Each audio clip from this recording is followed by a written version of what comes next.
Hello fellow space engineers, today I'm going to give you a tour of the first big ship that I ever created for the game. This is the Uranus class guided missile destroyer. As you can see, it's a fairly standard symmetrical design of a destroyer which takes inspiration from modern naval ships. I tried to make this destroyer as canon game as possible. What does canon game means? It means that I try to use as much as the in-game blocks as possible. It has 0 mods in it. I also try to keep the size relative to what an actual destroyer is in modern navies. So, let's talk about the fore section of the ship first. In the fore section, we have part of the main armament, which is these 4 rocket launchers, accompanied by 2 large doors on each side. These are torpedo launching tubes, which I will give you a tour of the inside later on. If we keep moving towards the aft section, we're gonna find vernier thrusters all around. Then these main direction changing engines designed for maneuver. Then we came closer to part of the main battery, the main rocket battery there is. It has 2 siege turrets, the way I like to call them. I call them siege turrets because they're not very, let's say, light or fast in maneuverment. So they don't have like a really fast tracking speed. They're actually kind of slow. So if you're trying to shoot a fast target with it, I really don't think you will be able to. It's meant to fire at other large ships, slow moving targets, or sieging space stations. Then, along the same vein, we find these 2 Gatling guns. They're meant for close-in defense, shooting down enemy torpedoes or a small craft that get close enough to the ship. Then, amidships, we find the main missile battery. Now, this missile battery originally designed for it to carry missile turrets, but then I went for this broadside approach. Why did I choose that? Well, the missile turrets currently, they tend to shoot each other when they're in close proximity. Not only that, they are kind of, let's say, not very accurate. So I decided for this broadside approach, which maybe in the future, if the development team releases a new kind of block that actually lets you choose between firing torpedoes or a kind of guided missile from this type of block, then the ship will be ready for it. In this section, it also has small thrusters all around to help with maneuvering. On top we have the bridge, the main piloting bridge, with an observation station on each side, the main antennas, in an array that is mirrored on the bottom. Now, this is the core section of the ship. This is a modular design. I use these parts of the hull, especially the midship section, let's call it a module, to build both a frigate and an assault carrier out of this particular hull. That's why I call these the Gaia family of ships, because there's a Gaia carrier and a Pontus class frigate that grew out of this modular design, of course the carrier being larger and the frigate being smaller. In this core central module, we'll find in the very center the CIC, from which you can control the entirety of the ship. We find the medical bay, we find crew quarters, and we also find the mess hall and observation deck down below. Now, the only part of the ship that is in a way kind of like make-believe is this conning tower. I decided to give it this different coloration here to represent in a way kind of like the phased array radars that you will find in Dutch and Spanish frigates, also in the American destroyers. And since the space is a 360-degree environment, full 3D environment, we find another kind of like embedded conning tower on the bottom. So, I mean, at least in my imagination, it will give the ship like a full sphere of sensor arrays.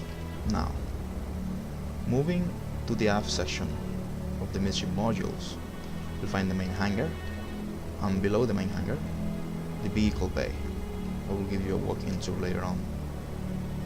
Now, the main hangar is designed to hold a medium-sized dropship in pretty much the same way that many modern ships today hold two Black Hawk helicopters, or maybe larger Chinook helicopter.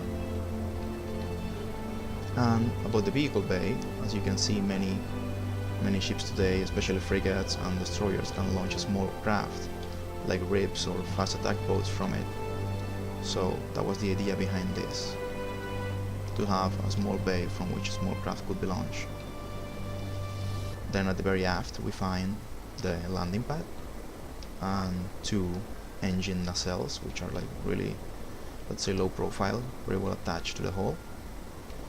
Then we have auxiliary engines on the bottom, on the sides, and a main battery of engines. And as you can see, you find Gatling guns all the way around the ship. Now let's enter through here as if we were landing on a dropship. You see it has that observation deck to aid in the landing. Here's the dropship. It has configurable under wing mounted pylons, so you can basically choose what to fire from it. Now, I added these landing gears on top because I discovered that during aggressive maneuvering, like evasive maneuverings of the destroyer, the landing gears on the dropship were not enough, and they actually broke off, and then the dropship flew out of the hangar door. So basically the only way to keep it in place during such maneuvering is with the big ship landing gears. I have conveyor tubes all around connecting every turret. Also, most of the cargo containers are also conveyor connected. As a way of future-proofing the ship, I decided to add airlocks on the main bulkheads. So we enter and we have this small cargo bay for like small spares. The two main access airlocks are here. Then we continue on to the auxiliary command station / gyroscope room. Then if we go up here, we're going to find the piloting bridge. As you can see, nothing very special or fancy. I decided to take a realistic approach in this ship. Like, if you're gonna have a pressurized hull in a space, and if it's gonna be a naval vessel, I decided to go with the submarine approach. So it might as well be a really thick cylinder to keep all the contents protected. So that's why the interior looks kind of like a submarine in some places. This is the observation decks for the piloting bridge. Now I want to show you the heart of the commanding portion of the ship, which is the CIC, which is right here. I decided to style it in a way of a modern cruiser or carrier, and I added these window blocks here to kind of like make it look like screens, and this kind of like the classic sci-fi holographic table in the middle. And as you can see, you can pilot the ship from here. It's right in the middle, so it gives you full rotation of the camera. Now, this is the main midships module that I was talking about. So, if we continue ahead, we're gonna find the crew quarters, bunk beds, personal belongings container. Then we find the toilets, and the showers. Then we keep moving forward. This is the main gun control compartment. Now, since currently in game we cannot control the ship's turrets via like remote control by these cockpits, what I had to do was basically I took like a World War II approach in this design, and I enabled the crew to be able to access the turret from this airlock to manually control it. See, we go through here,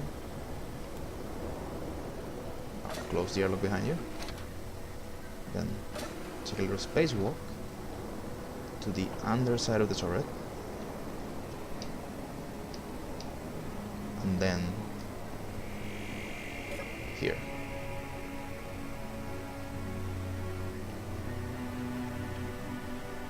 Let's see. Okay, free floating camera. No. Oh, there it is. I can control the turret, the elevation, the depression of the gun, and also the rotation. Now, this is a system that I've been working on. I'm trying to design a modular type of turret glacis that would enable me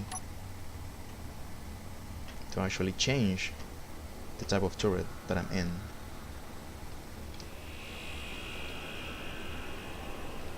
And I'll actually reload that rocket launcher from here. I have this connector slash ejector, eject the actual ammunition, and then it's gonna be catch by this collector and then feed the rocket launcher here. Well, in theory it should work if you disable the ship's gravity and have the ship standing still. I mean, it's kinda like not very tactical to do, like in the middle of a battle, but at least it's something. Okay, let's go back inside. Close the airlock. Fine. There. This station is mirrored on the bottom, so you have access to both turrets in the same way. This is the other airlock. Okay, continue moving forward. We find these smaller crew quarters. Then we have the forward thrusters for direction and control, and we reach the torpedo launching bay. These generators are the actual torpedo, like let's say, drive mechanism. And here we find the access to the torpedo tubes, which is housing a very simple torpedo, a warhead, mast block, generator, and the merge block. So the plan is to actually be able to build this in survival mode. So you start building, placing the blocks, place the merge block, then the generator, the mast block, and then the warhead. After that, you unlock it, unlock the merge block, then engage the landing gear. And from that point on, the ship can actually, through these welders, finish building the torpedo or the small drone or whatever kind of ship that you want to build here. It's kind of like a process that requires more than one crew member, but so far, without any automation in-game, that's the only way to do it. Okay, to finish the tour, I'm gonna go all the way back towards the middle of the ship, and then towards the aft section, and show you the vehicle bay. Let's take this corridor around the CIC. Show you the commanding officers' quarters, more crew members' quarters.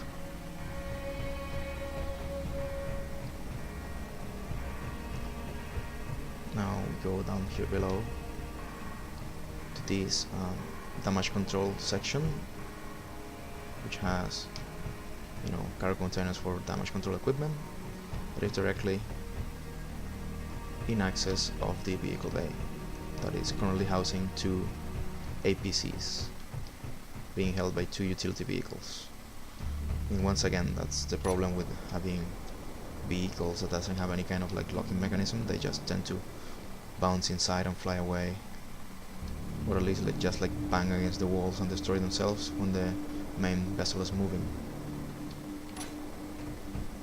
And we continue to the ship's cargo hold and the full refinery system here, and all the way back to the main reactor compartment, which is actually armored from the outside on the two sides by the engine nacelles on the top and bottom with heavy armor, and also by this bulkhead on the back that actually separating the main reactor compartment from the actual engines on the outside of the ship.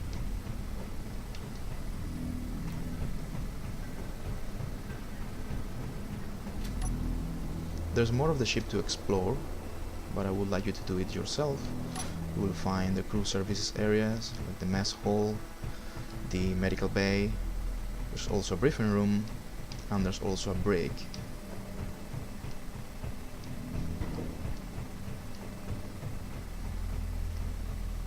Well, that's it for now. I hope you have enjoyed this quick tour of the ship. In further videos to come, I will show you how to use the torpedo launching system and also how to work on the broadside launching rocket system right here. I will put the link of the Steam Workshop so you can download this ship. Take care.